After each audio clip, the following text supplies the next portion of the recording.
Hello everyone, আসসালামু আলাইকুম। আমি আবার আজকে একটি নতুন ভিডিও নিয়ে আপনাদের মাঝে আসতেছি। তো আজকের ভিডিওটা হচ্ছে ক্লাস 8-এর অনুশীলনী 2.1-এর 1, 2, 3-এর যে উইকিট 1, 2, 3 নাম্বার যে উইকিট নিয়মের অঙ্কগুলো ছিল সেগুলো আমি বলেছিলাম যে অধ্যায়ের যে অঙ্কগুলো আছে সেই অঙ্কগুলো পর্যায়ক্রমে আমি সবগুলো সলিউশন করে দিয়ে তারপর হচ্ছে সৃজনশীল মানে মডেল কোশ্চেন করে দিয়ে এবং নৈতিক করে দিয়ে অধ্যায়ের একটা প্রপার হচ্ছে নোট আমি আপনাদের দিয়ে দিব। তো হচ্ছে চলুন আজকে আমরা শুরু করি অনুশীলনী 2.1-এর লাভ ক্ষতির যে অধ্যায়টা আছে সেই অধ্যায়ের 1 নম্বর অঙ্কতে কি বলেছে আগে আমরা দেখে নিই। আমি বলেছিলাম যে যদি আমার এই ভিডিওগুলা হচ্ছে দেখেন অবশ্যই ক্লাস 8-এর স্টুডেন্টরা বই খাতা এবং হচ্ছে কলম সাথে ক্যালকুলেটর নিয়ে বসবেন, তাহলে হচ্ছে আমার অঙ্কগুলো বুঝতে সুবিধা হবে এবং করতে সুবিধা হবে, পরবর্তীতে অতি সহজে অঙ্কগুলো করতে পারবেন। তো আমরা চলি দেখি 1 নম্বর প্রশ্নে কি দেওয়া আছে। 1 নম্বর প্রশ্নে আছে হচ্ছে একটি দ্রব্য বিক্রয় করে পাইকারি বিক্রেতার 20% এবং খুচরা বিক্রেতার 20% লাভ হয়। যদি দ্রব্যটির বিক্রয় মূল্য 576 টাকা হয় তবে পাইকারি বিক্রেতার ক্রয় মূল্য কত? এখানে আমরা লক্ষ্য করলে দেখতে পারবো যে একটি দ্রব্যের বিক্রয় মূল্য পাইকারি বিক্রেতার 20% এবং খুচরা বিক্রেতার 20% লাভ হয়। পাইকারি বিক্রেতারও 20% লাভ হয়, খুচরা বিক্রেতারও 20% লাভ হয় এবং দ্রব্যটি 576 টাকায় যদি বিক্রি করে সেক্ষেত্রে পাইকারি বিক্রেতার ক্রয় মূল্য কত ছিল, এটা হচ্ছে আমাদের প্রশ্ন। তো সর্বপ্রথম এখানে আমাদের যেটা বের করতে হবে যে এখানে 20% লাভে খুচরা বিক্রেতার বিক্রয় মূল্য, খুচরা বিক্রেতার বিক্রয় মূল্য 100 প্লাস 20 টাকা সমান সমান 120 টাকা। সুতরাং দ্রব্যটির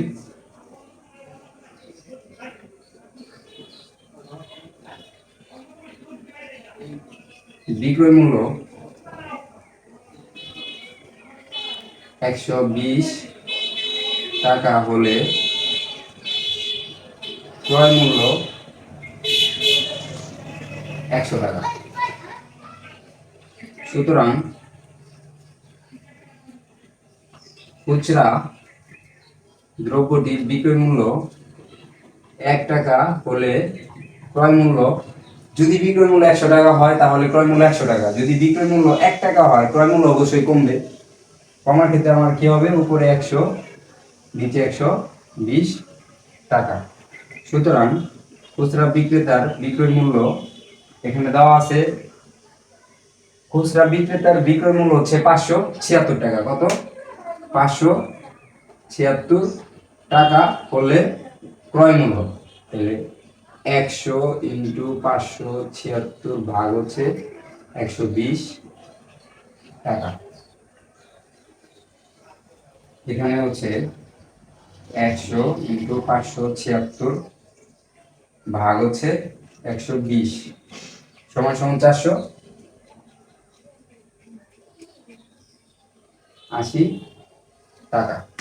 এখন দেখেন যে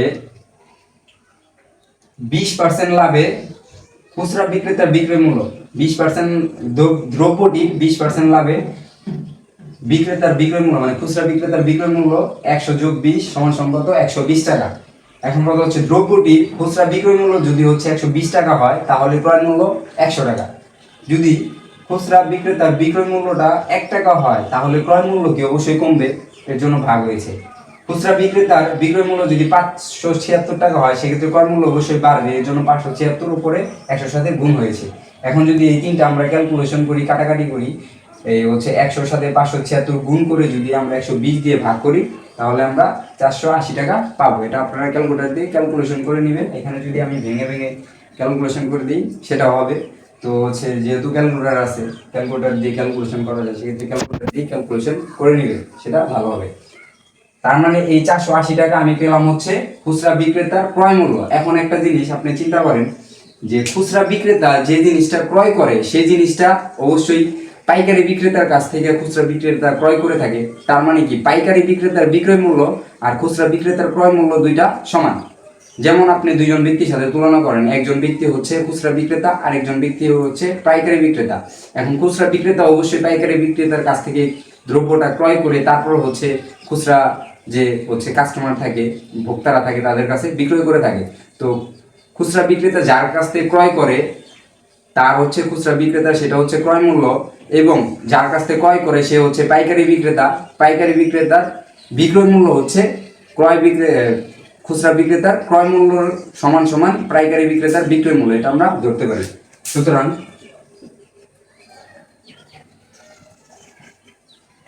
খুচরা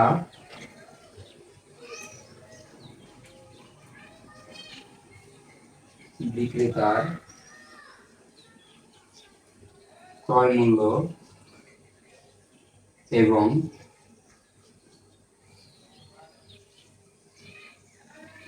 পাইকারি বিক্রেতার বিক্রয় মূল্য সমান।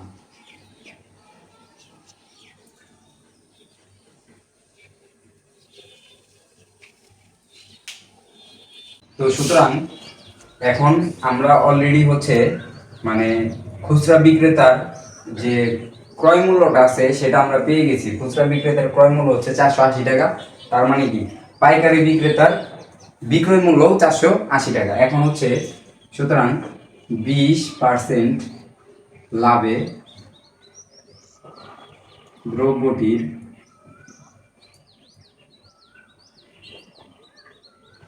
পাইকারি বিক্রয় মূল্য 100 প্লাস 20 টাকা সমান সমান 120 টাকা। তার মানে কি এখানে হচ্ছে সুতরাং পাইকারি বিক্রেতার বিক্রয় মূল্য 120 টাকা হলে ক্রয় মূল্য 100 টাকা। সুতরাং পাইকারি বিক্রেতার বিক্রয় মূল্য 1 টাকা হলে ক্রয় মূল্য অবশ্যই কমবে, এর জন্য 100 ভাগ হচ্ছে 120 টাকা।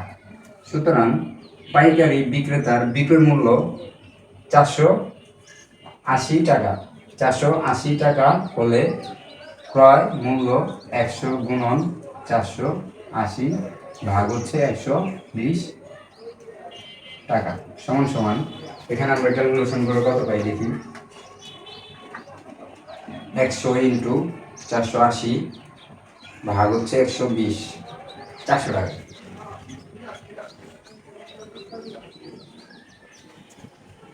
উত্তর পাইকারি বিক্রেতার ক্রয় মূল্য 400 টাকা। তো এটা ছিল 1 নম্বর অঙ্ক। তো 1 নম্বর অঙ্ক থেকে আমরা যদি সহজে শর্টকাটভাবে বুঝতে যাই, সর্বপ্রথম হচ্ছে 20% লাভে দ্রব্যটি হচ্ছে মানে পাইকারি বিক্রেতা 20% লাভে বিক্রি করেছিল, খুচরা বিক্রেতা 20% লাভে বিক্রি করেছিল। যেহেতু এখানে মানে খুচরা বিক্রেতার বিক্রয় মূল্যটা দেওয়া ছিল, এর জন্য সর্বপ্রথম আমরা খুচরা বিক্রেতার যে ক্রয় মূল্যটা আছে সেটা আমরা বের করেছিলাম। আর আমরা জানি খুচরা বিক্রেতার ক্রয় মূল্য সমান সমান পাইকারি বিক্রেতার বিক্রয় মূল্য। যেহেতু প্রশ্নে চেয়েছিল পাইকারি বিক্রেতার ক্রয় মূল্য কত, পাইকারি বিক্রেতার ক্রয় মূল্যটা বের করতে গেলে অবশ্যই আমাদের পাইকারি বিক্রেতার বিক্রয় মূল্যটা লাগবে। এর জন্য আমরা সর্বপ্রথম খুচরা বিক্রেতার ক্রয় মূল্যটা বের করেছি। আর আমরা জানি যে খুচরা বিক্রেতার ক্রয় মূল্য সমান সমান পাইকারি বিক্রেতার বিক্রয় মূল্য সমান, মানে হচ্ছে খুচরা বিক্রেতার ক্রয় মূল্য সমান সমান পাইকারি বিক্রেতার বিক্রয় মূল্য। এই জিনিসটা আপনারা যদি মাথায় রাখেন তাহলে অঙ্কটা অতি সহজেই বুঝতে পারবেন। তো পরবর্তীতে আমরা কি করেছি, 20% লাভে পাইকারি বিক্রেতার বিক্রয় মূল্য 120 টাকা।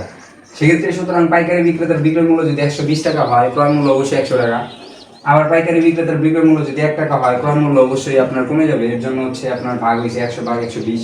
সুতরাং পাইকারি বিক্রেতার বিক্রয় মূল্য হয়েছে 480 টাকা। খুচরা বিক্রেতার ক্রয় মূল্য এবং পাইকারি বিক্রেতার বিক্রয় মূল্য সমান, এর জন্য হচ্ছে 480 টাকা এখানে আসছে, আসার পরে এই তিনটা জিনিস আমরা ক্যালকুলেশন করার পরে 400 টাকা পেয়েছি। যদি আপনারা কাটাকাটি করেন তারপর 400 আসবে, আপনার ক্যালকুলেটর দিয়ে ক্যালকুলেশন করে নেবেন, 400 টাকা আসবে। তার মানে কি পাইকারি বিক্রেতার ক্রয় মূল্য 400 টাকা। এটা আমাদের অঙ্কের উত্তর। আশা করি অঙ্কটা বুঝতে পেরেছেন। পরবর্তী অঙ্কটা দেখার জন্য আহ্বান রইল। এই অঙ্কটা এখানেই শেষ। আল্লাহ হাফেজ। তো হচ্ছে অনুশীলনী 2.1-এর 2 নম্বরে যে অঙ্কটা আছে সেই অঙ্কটাতে কি বলেছে, আমরা এক নজর হচ্ছে অঙ্কটার ডাকটা পড়ে নিই এবং বুঝে নিই, যেন হচ্ছে অঙ্কটা করতে আমাদের সুবিধা হয় এবং আপনাদের বুঝতেও সুবিধা হয়। অঙ্কর ডাক যদি আমরা না বুঝতে পারি, অঙ্কতে কী চেয়েছে, কোন কী থেকে কী করতে হবে, তাহলে অঙ্ক করা আসলে বড় মুশকিল। তো এর জন্য আমাদের সর্বপ্রথম যেটা করতে হবে, যে কোনো অঙ্ক করার আগে অঙ্কটা ভালোভাবে পড়তে হবে, অঙ্কের ডাকটা ভালোভাবে বুঝতে হবে এবং অঙ্কেতে কী চেয়েছে সেটা বোঝার পরে সেই অনুযায়ী অঙ্ক ঠিক জিনিসটা ঠিক থাকলে আপনি অতি সহজেই অঙ্কটা করতে পারবেন। তো চলুন আমরা অঙ্কটা আগে দেখে নিই যে অঙ্কতে কী বলেছে। তো অঙ্কতে বলেছে একজন দোকানদার কিছু ডাল 2375 টাকায় বিক্রয় করায় তার 5% ক্ষতি হয়েছে। ওই ডাল কত টাকায় বিক্রয় করলে তার 6% লাভ হতো। তো এখানে সর্বপ্রথম আমাদের যা করতে হবে যে 5% ক্ষতিতে বিক্রয় মূল্য, যেহেতু 5% ক্ষতি হয়েছে, তার মানে কি 100 - 5 টাকা সমান সমান 95 টাকা। সুতরাং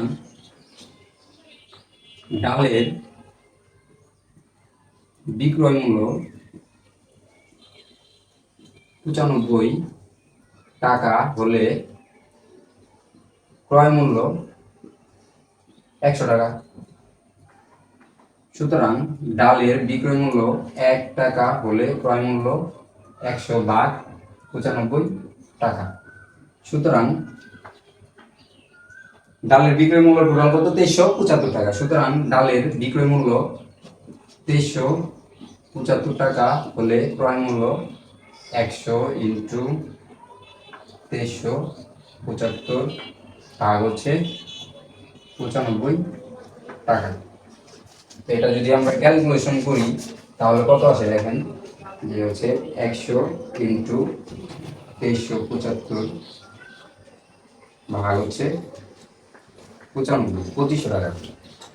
100 ইন্টু 2375 সমান ভাগ হচ্ছে 95, তার মানে কি 2500 টাকা। 2500 টাকা কি আসলো?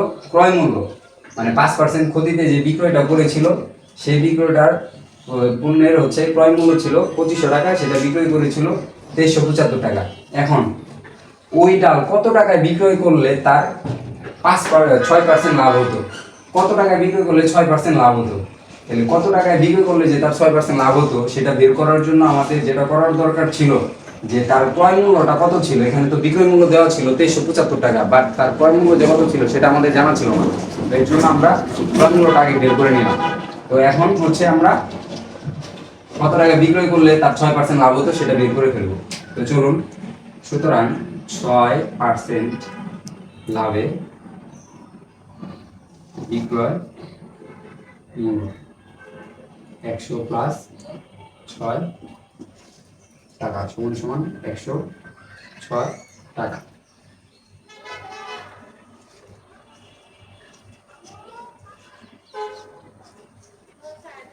সুতরাং কত টাকায় বিক্রয় করলে তার 6% লাভ হতো? তাহলে এখানে বিক্রয় মূল্য চেয়েছে, সুতরাং ক্রয় মূল্য 100 টাকা হলে বিক্রয় মূল্য 106 টাকা। সুতরাং ক্রয় মূল্য 1 টাকা হলে বিক্রয় মূল্য 106 ভাগ হচ্ছে 100 টাকা। সুতরাং ক্রয় মূল্য 2500 টাকা হলে 2500 টাকা হলে বিক্রয় মূল্য 106 ইন্টু 2500 ভাগ হচ্ছে 100। এটাতে যদি এটা কাটি তাহলে এখানে থাকবে 25। তো 25 দিয়ে যদি আমরা 106 এর গুণ করি তাহলে কত হয়? 106 ইন্টু 25, তাহলে 2650 টাকা, এটা হচ্ছে কি বিক্রয় মূল্য, মানে কত টাকায় যদি 2650 টাকা বিক্রয় করে তাহলে 6% লাভ হবে। সুতরাং উত্তর বিক্রয় মূল্য 2650 টাকা। তো আশা করি আপনারা অঙ্কটা বুঝতে পেরেছেন, কারণ অঙ্কটাকে আমাকে যেটা বলেছিল, অঙ্কটাকে বলেছিল যে একজন দোকানদার কিছু ডাল 2375 টাকায় বিক্রয় করায় তার 5% ক্ষতি হয়েছে। ওই ডাল কত টাকায় বিক্রয় করলে তার 6% লাভ হতো। তো যেহেতু 5% ক্ষতি হয়েছে সর্বপ্রথম, এর জন্য 5% ক্ষতিতে আমরা বিক্রয় মূল্যটা বের করেছি। যদি মানে 5% ক্ষতিতে বিক্রয় করা হয় তাহলে বিক্রয় মূল্য অবশ্যই 95 টাকা আসে। সেক্ষেত্রে যদি বিক্রয় মূল্য হয় সেক্ষেত্রে অবশ্যই সেটার ক্রয় মূল্য 100 টাকা। তো আমরা সেটাই লিখেছি যে ডালের বিক্রয় মূল্য যদি 95 টাকা হয়ে থাকে তাহলে সেটার ক্রয় মূল্য 100 টাকা। সুতরাং বিক্রয় মূল্য যদি 1 টাকা হয়ে থাকে তাহলে ক্রয় মূল্য কমে যাবে, এর জন্য হচ্ছে উপরে 100 নিচে 95। তারপর হচ্ছে যেহেতু অঙ্কের ডাকে দেওয়া আছে যে একজন দোকানদার কিছু ডাল 2375 টাকা বিক্রয় করেছে, মানে 2375 টাকা যে বিক্রয় করেছে এবং সেটা 2375 টাকা বিক্রয় করার কারণে যে 5% ক্ষতি হয়েছে সেটা অঙ্কে বলে দিয়েছে। তো এর জন্য আমরা 2375 টাকায় বিক্রয় করায় তার ক্রয় মূল্যটা কত ছিল সেটাই আমরা বের করেছি। ক্রয় মূল্য এখানে যদি আমরা এটা ক্যালকুলেশন করি তাহলে 2500 টাকা। তার মানে 2500 টাকা একটা পূর্ণ ডাল ক্রয় করার পরে সেটা বিক্রয় করেছিল 2375 টাকা, যার কারণে 5% ক্ষতি হয়েছিল। এখন সেই ডালটাই কত টাকায় বিক্রয় করলে তার 6% লাভ হতো। তো কত টাকা বিক্রয় করবে এর জন্য তার আগে কি ক্রয় মূল্যটা আমার বের করার দরকার ছিল, সেই ক্রয় মূল্যটাই আমি বের করে নিয়েছি। তো 6% লাভে বিক্রয় মূল্য 100 + 6 = 106 টাকা। এখানে ক্রয় মূল্য যদি 100 টাকা হয় তাহলে বিক্রয় মূল্য 106 টাকা। সুতরাং ক্রয় মূল্য 1 টাকা হলে বিক্রয় মূল্য 106/100 টাকা। সুতরাং ক্রয় মূল্য 2500 টাকা হলে বিক্রয় মূল্য 106 × 2500 ভাগ হচ্ছে 100 টাকা। এটা যদি আমরা ক্যালকুলেশন করি 2650 টাকা হয়। সুতরাং বিক্রয় মূল্য কত? 2650 টাকা। 3 নম্বর অঙ্কটা আপনাদের বাড়ির কাজ থাকবে, আপনারা বাসায় করার চেষ্টা করবেন। যদি না পারেন আমাকে বলবেন, কমেন্টস করবেন, আমি আবার 3 নম্বর অঙ্কটা করে দিব। তো পর্যায়ক্রমে ওদের সবগুলো অঙ্কে আমি করে দিব এবং এখান থেকে অতি শীঘ্রই আমি গুরুত্বপূর্ণ যে মেন ইম্পর্টেন্ট অঙ্কগুলো আছে সেগুলোই করব এবং সেটার মাধ্যমে আমি সৃজনশীল তৈরি করে একটা মডেল কোশ্চেন তৈরি করে আপনাদের দিব। আমি এই যে ভিডিও মেক করতেছি, শুধু এই ভিডিও মেক করাই আমার কাজ না, আমার একটা প্রফেশন আছে। আমি একজন ইন্ডাস্ট্রিয়াল ইঞ্জিনিয়ারিং সেক্টরে চাকরি করতেছি, আমি একজন ইন্ডাস্ট্রিয়াল ইঞ্জিনিয়ার। তো যার কারণে আমার প্রত্যেকদিন ভিডিও তৈরি করা হচ্ছে না। আমি আমার অফ টাইমে আপনাদের ভিডিওগুলো মেক করতেছি। আর রেগুলার যে আমার ভিডিও করতে হবে এমন কোনো কথা না, আমি আমার ইচ্ছাতে করতেছি। আমার জানা বিষয়গুলো আপনাদের জানাচ্ছি। আর সবচেয়ে বড় বিষয় যে ক্লাস 8, 9, 10-এর যে স্টুডেন্টরা আছে, বিশেষ করে ক্লাস 8-এ যারা ভালোভাবে অঙ্কটা বুঝতে পারে তাদের ক্ষেত্রে ক্লাস 9, 10-এ গিয়ে অঙ্ক করাটা সহজ হয়। এবং একটা কথা আছে, যদি ভিত্তি ঠিক থাকে, গাছের গোড়া ঠিক থাকে, তাহলে আগা আস্তে আস্তে এমনি বাড়তে থাকে। এর জন্য স্টুডেন্ট যারা ক্লাস 7, 8 মানে 6, 7, 8 ক্লাস 5 থেকে শুরু করে যারা অঙ্কটা ভালো বুঝে তারা পর্যায়ক্রমে ক্লাস 9, 10-এ যেও ম্যাথে ভালো রেজাল্ট করতে পারে, কলেজেও তারা ভালো কিছু করতে পারে।